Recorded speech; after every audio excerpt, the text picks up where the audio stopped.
Hello and welcome to my first tutorial on how to make a low poly 3D character in Blender. Woohoo! This day finally came! If you've been following me for a while, you've probably seen that my most recent artworks feature lots of 3D characters. I basically started learning modeling in Blender a little bit under a year ago, and now most of my work revolves around doing this. I've always been kind of fascinated with 3D worlds and virtual habitats of sorts, so learning how to make my own 3D characters and habitats and landscapes, all of this has been extremely rewarding. And character modeling specifically is something that is super interesting to me, and I've been spending a lot of time figuring out a workflow that's best for me. So basically this tutorial was very heavily requested, so I am super happy to finally be able to share what I've learned with you guys. But I do want to state that I am in no way a professional or a Blender guru or anything like that. I am in fact still learning myself. 3D character creation is super intricate and does require you to know a lot of very different and specific little skills, and there's a lot of very distinct stages of creating a character like this. So just like any other 3D artist, I might know more about one stage and less about the other, and you might too, which is completely fine. So at many points in this video, I will be linking videos by other creators that really helped me understand what I'm doing, and they might explain it way better than I can. I also want to preface this with one note. I do consider my style to be low poly compared to other high resolution models, but I wouldn't say that this is low poly by the book, as in I don't really take strict poly count into consideration. However, I do adhere to all textures being no more than 1024 pixels. In short, my style is more like PS2 than PS1, if you know what I mean. But if you're looking into proper low poly models, I really recommend Crash Soon Academy tutorials. These are super amazing at explaining everything in professional detail, and I'd definitely say this is your go-to kind of proper low poly model tutorial. So, to wrap up this intro, I'm going to go over inspirations, moodboarding and turnaround, modeling, rigging, unwrapping, and texturing.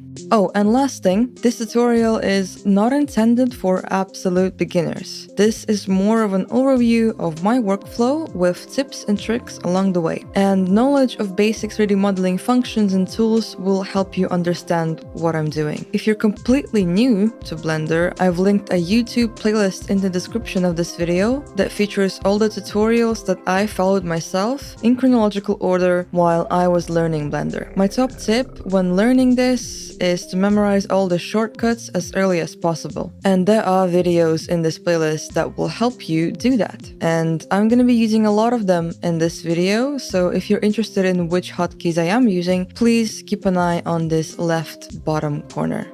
This video turned out to be very long. Way longer than I expected, so it's going to be separated into a couple of parts, and this is part 1. Enjoy! So, first things first, before modeling the character, we need what's called a turnaround drawing. So this comes from an idea or a piece of concept art, and it really helps with modeling with the right proportions and colors. When coming up with a turnaround for an original character, it's super helpful to create something like a mood board of sorts, where you can look at how all of your inspirations work in tandem with each other. Personally, I have some chaotic and unorganized Pinterest boards of a bunch of my inspirations, which mostly include weird abandonware anime girls and early PS2 era models. My characters are also heavily inspired by my favorite of all time anime Kaiba, where the art style features these oversized heads, hands and feet, and when you look at this all together you can kind of see the resemblance. Also, I really like floating heads, so no necks allowed in here, I'm sorry. I won't be showing how to model a neck in here, but it is pretty simple. Shouldn't be that much of a problem, I hope. So today for this I wanted to make somewhat of a complementary character for my first 3D model that I made last year, who's this angelic sort of character. So I found some vague inspiration for a contrasted little devil-like character, and I wanted her to feature a lot of black and red colors compared to a lot of whites and blues. So finally, it's time to draw this turnaround. So I'm using Procreate to draw these, but you can literally use any drawing software for this. Set up a symmetry drawing guide, and I'm also using an old sketch of the complementary character in question as a guide for proportions, as I wanted them to look alike. So here I'm just experimenting with whatever ideas come into my mind. It's okay to be impulsive sometimes and have fun. I personally have an overwhelming sense of choice paralysis like all of the time, and I struggle to stay put with just one idea. So, most of the time I will allow myself to follow a vague idea instead and just kind of let myself play around with the details until it feels just right. A lot of this process just kind of falls on intuition for me personally, but might be more helpful for you to spend a bit more time fleshing out a concept like this before making a turnaround. So I do a simple turnaround with a front and a side. Sometimes you'll see these from all 4 perspectives, but as I'm making a super simple symmetric design, I only need these 2. And make sure to have your main model features lined up here at least somewhat. It will help a lot when modeling, but you can always tweak this later.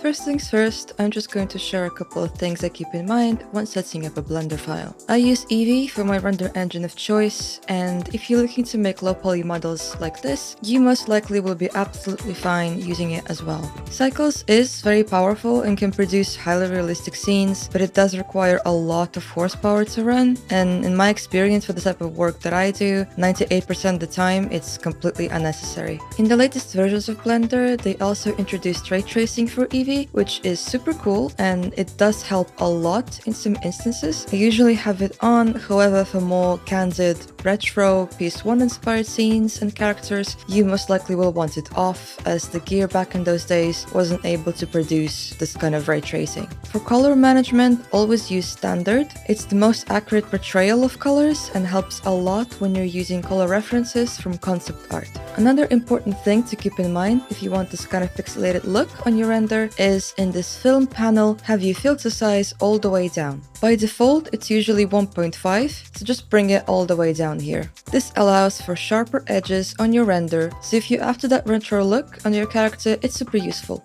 This also really helps if you're after that pixelated filter on the render itself. For a more in-depth look on how to do this, please watch this wonderful short tutorial. Right, now let's get to modeling this character. I start by dragging in my turnarounds. You can do this by simply dragging your pictures from a folder into Blender.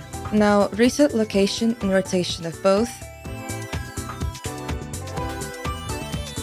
If you're using multiple turnarounds, do try and line them up as best as you can. Here I'm making sure the main features like the horns are aligned. I like to move them aside so that they don't interfere or clip through the model. So you're creating this kind of box over here. Modeling in orthographic view is the standard. You access it by pressing 1 on your numpad for the front view and 3 for the side view. This way, the features of the model will be unaffected by perspective. All modeling is going to be done with simple 3D shapes, like cubes and cylinders and etc. I always start with the head, using a cube and applying a subdivision modifier to it. Line up your previously cube, now kind of a sphere. Apply a subdivision modifier, and delete half of the object in edit mode by selecting half of the vertices and dissolving them. We're doing this so we can apply a mirror modifier instead. Enable clipping. This is super important for your mirrored halves not to go into each other and instead clip at the middle. You're going to want to do this for any object on your model that is symmetrical, for example torso, legs, etc., at least in the basic stages of modeling. Make use of proportional editing. Instead of moving just one vertex, you'll be able to move everything around it as well, or kind of mold the mesh. Make the radius bigger or smaller by just scrolling your mouse wheel. Here I'm just starting with modeling the head.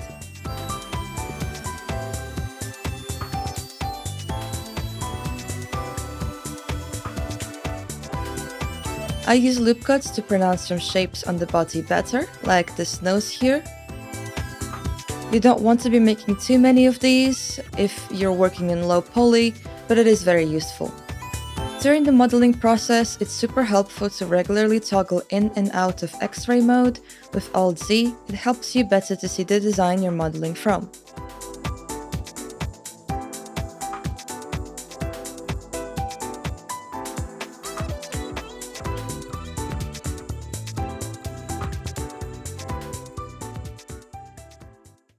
I'm also checking how the object looks in Shade Smooth, as this is what most of us will use on a model like this. However, in Shade Smooth, when you're modeling more pronounced features, the creases can be just a bit too smooth. You can make them a bit more pronounced by selecting those edges in edit mode, right-clicking them, and make sharp. Now you have a smooth object with a couple of sharp edges when you need them.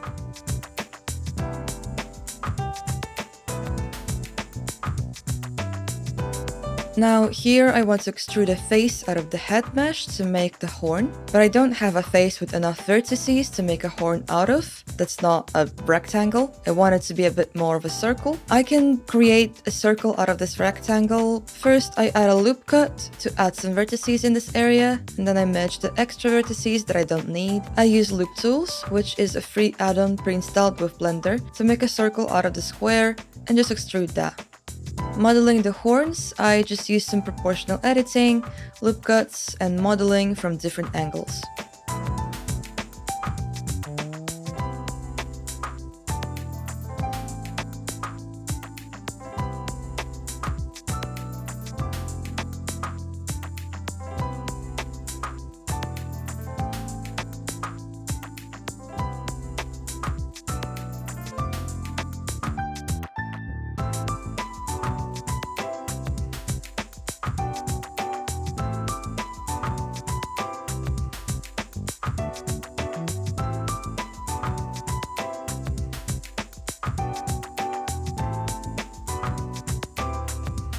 Apply scale to every object after you finished editing it in any way. This is super important as it will allow Blender to read the size and the proportions of the model correctly and allow you to make accurate extrusions, insets, and etc. So make sure to keep an eye on this. Next, I'm starting to model the hair. Obviously, I don't have a lot of normal looking hair on this model, but there is a fringe, and I model every lock of hair the same way that I do here, so I think it's pretty good for reference still. So I model my hair using simple planes, and I then use an applied solidify modifier. So I always start with the fringe, shaping it first from the side, and wrapping it around the head as much as I can, like so.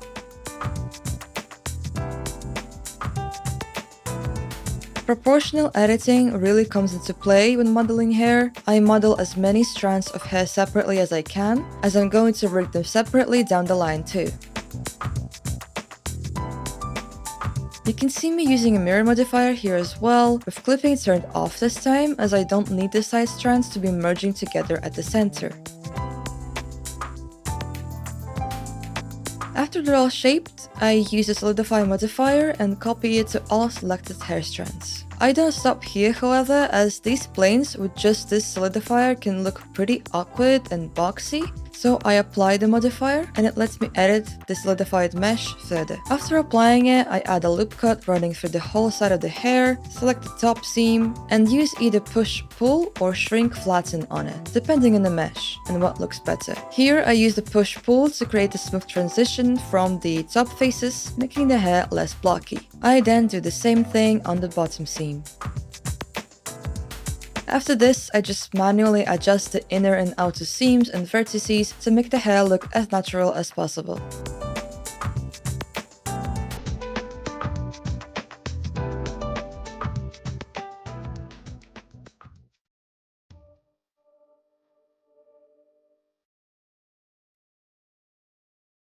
I turn on wireframe when assembling hair strands together to make sure that the topology is somewhat similar on all nearby objects. Now I'm moving on to modeling the hood of the character by adding a cylinder. If you add an object and want it to be a bit more low poly than it is right now, you can adjust the amount of vertices in this little pop-up window over here. Exact thing as before, adding a mirror modifier and choosing the head as the mirror object. That basically means that this head is the point of reference from where the mirroring starts. The process here is pretty simple. I'm just doing a bunch of extruding and sizing the loop cuts up and down when there's a little bit of a bend.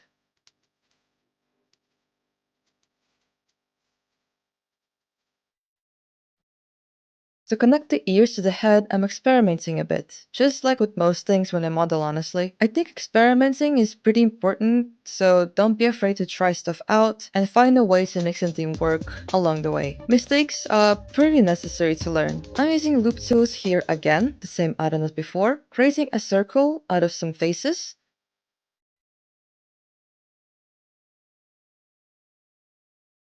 In this case, the circle on the head has 6 eyes, while the ear has 8. So I dissolved a couple of edge loops on the ear to make it look like they both fit. I then turn all of these loops into circles using loop tools so that it looks a bit less flat.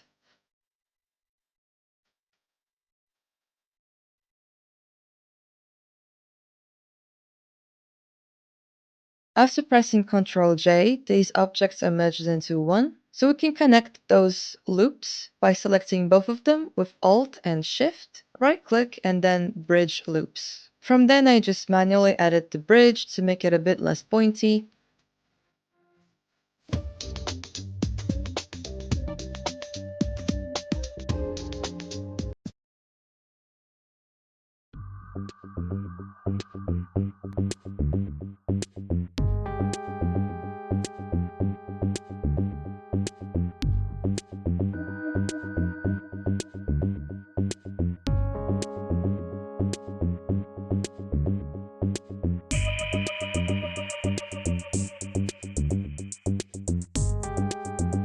To make it look a bit more like a hood, I select the faces I want to split.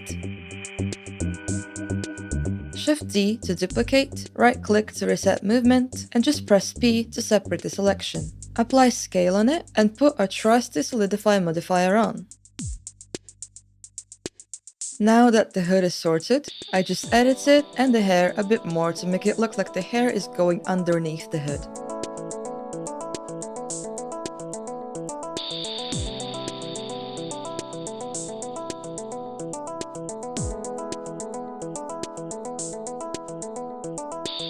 So the body is probably the simplest part. I use a cylinder for it, but you can also often see people using a cube. Same thing here, just keep extruding, checking from the front and side view constantly, sizing loops up and down where needed, and also manually moving vertices with proportional editing on.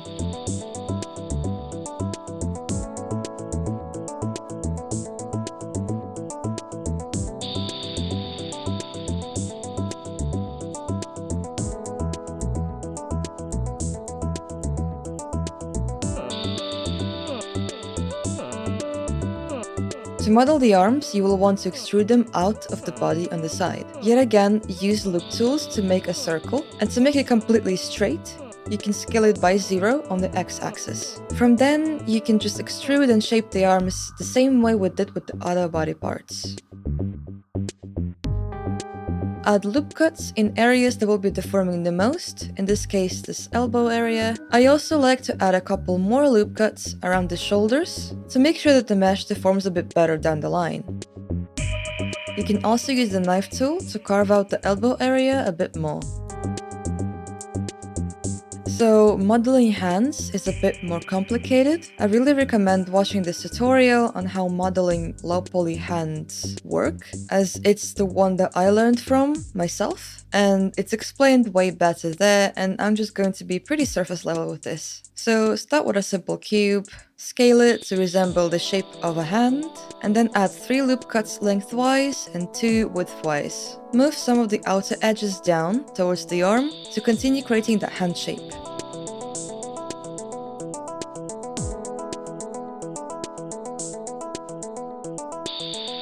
To create the fingers, select the outer faces, inset them with I, and extrude them with E. Adjust their lengths to match real fingers, and use your own hand for reference, as that's always super helpful.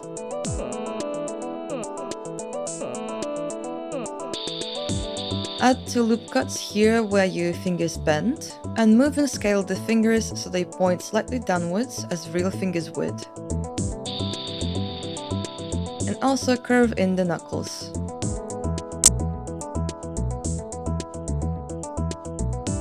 Making a thumb is a similar process of extruding these 4 bottom faces. My process here is very awkward, but yet again, I don't have a set formula for this. A lot of this is experimentation.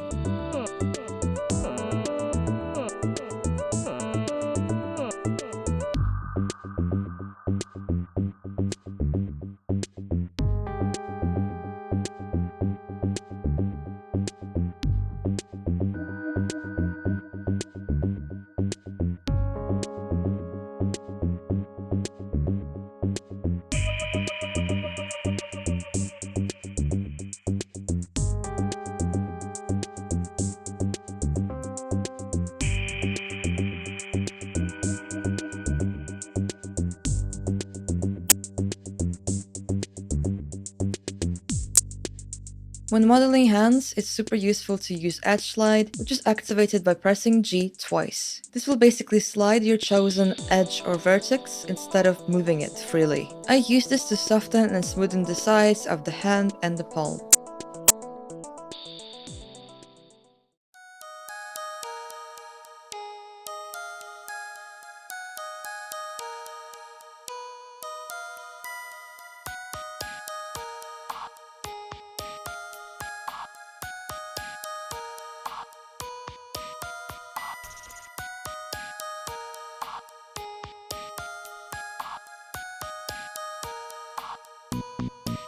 I connect the hand to the arm by merging the objects and stitching them by choosing 2 vertices and pressing F. Fill them out by choosing opposite edges and also pressing F. It looks super weird at first, but we can edit that by scaling some loops. I'm doing some last touches here using Edge Slide.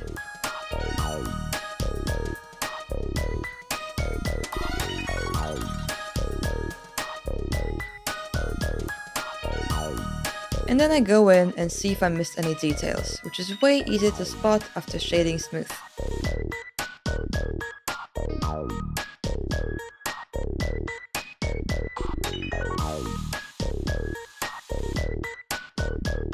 I'm finishing up the hips by doing some more extruding.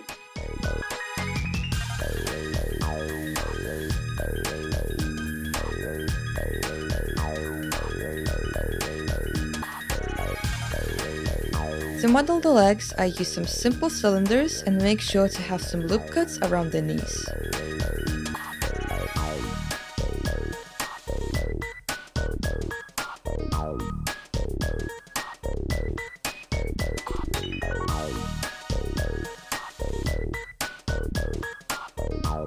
Next step would be stitching the legs to the torso, similar to how I stitched the hands to the arms. However, I've realized I needed a bit more reference on shaping the hips over here. I just pulled my turnaround from before that I did of my persona like months ago to help with this. Here you would definitely want to have clipping on to merge the 2 bottommost vertices together, and then merge the objects and just start stitching with pressing F.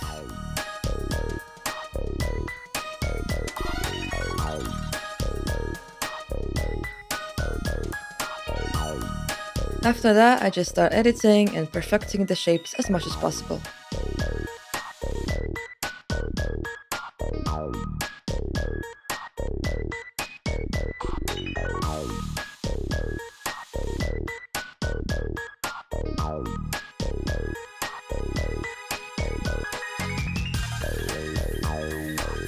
Here I'm adjusting the knees a bit to allow for better deforming.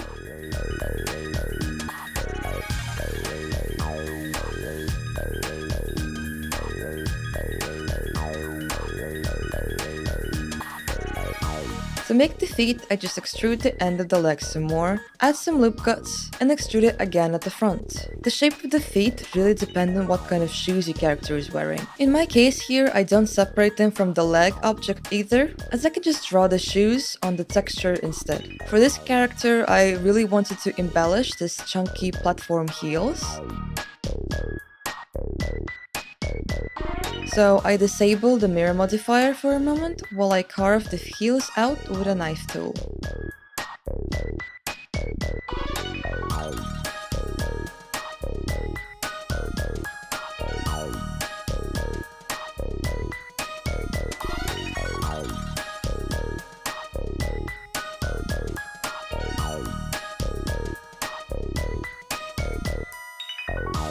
fill the sole with F, and now we just scale and move some vertices around. Before moving on to making the clothes, in this case the dress, I go back and delete some of the extra unnecessary loop cuts, as I don't really need them and they're just making the topology too heavy for a low poly adjacent model. I still try to make sure that the deforming areas have enough loop cuts around them. To make the clothes, I select the faces on the torso where the clothes would be, duplicate them with Shift D, and separate them with P. Apply scale, and then scale it a bit bigger so it doesn't clip through the torso. And from then you can go back to edit mode and start modeling the dress the usual way, extruding, scaling, and etc. As usual, check it from different angles regularly to make sure that its volume is correct.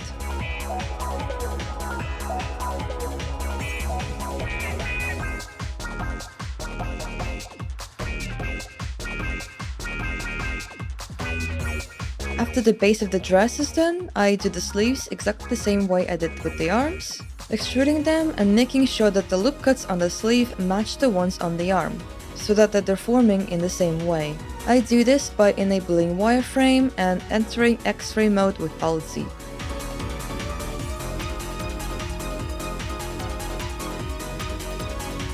Last thing is to solidify it exactly like I did with the hood.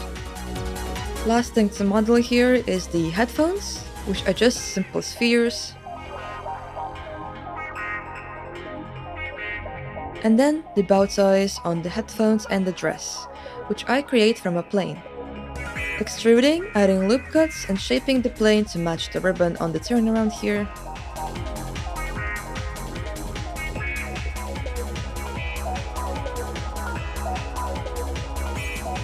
Adding another solidifier on it as well, applying that modifier, and creating an inner and outer loop cuts to push them out and creating a bit more of that volume.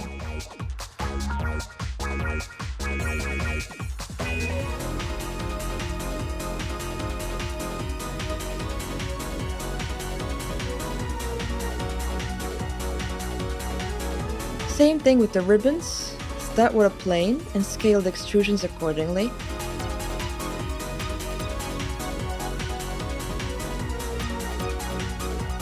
Apply a solidifier with the proportional editing turned on, curve it so it looks like it's weighted down on the torso. Absolutely the same process with the headphone ribbons here. I think I add more loop cuts on these ribbons that is necessary for a low poly model. However, I'm doing this because I want to rip them in a specific way. More on that later.